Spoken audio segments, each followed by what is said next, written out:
The Cambodian genocide is a somewhat known event within history, but the extent of our knowledge usually only boils down to the fact that we know that it happened, but not how it affected the country. The basic knowledge is that Pol Pot, a radical politician, wanted an agrarian socialist society for Cambodia, and to achieve that, he killed any intellectuals or opposers by guerrilla warfare. But how did such a massive genocide like this receive such little attention? There are multiple reasons why this is the case. The main being that Pol Pot's radical communist regime isn't typically taught in the American education system, or many other education systems for that matter. But another reason has to do with their culture. Chia Vaneth touches on this when she talks about the Khmer people and Stoicism. The Asian culture is Stoicism. Stoicism means keep the secret or the hardship by yourself and not to open up or not to express ourselves. People said that let the past be gone because we were getting worse by remembering all those bad memories. As a result of silencing their own history, it became hard to find their loved ones after the genocide because they believed that their well-being will be worse if they remembered what happened. But for this law professor, that wasn't the case.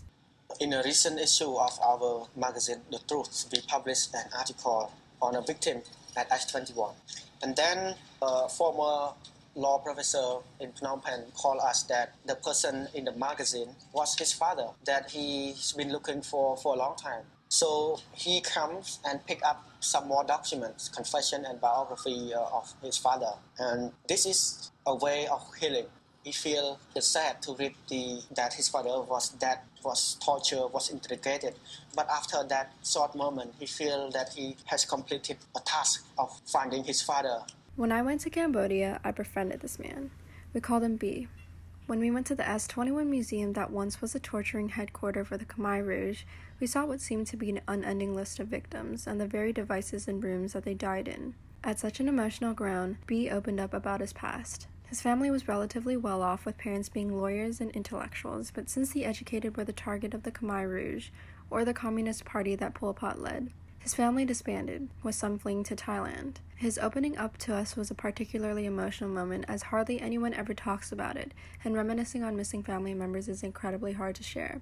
People try to forget the past in order to begin a brighter future. But naturally, it's impossible to forget it. It's been haunting us, haunting me on and off since 1979 up to now.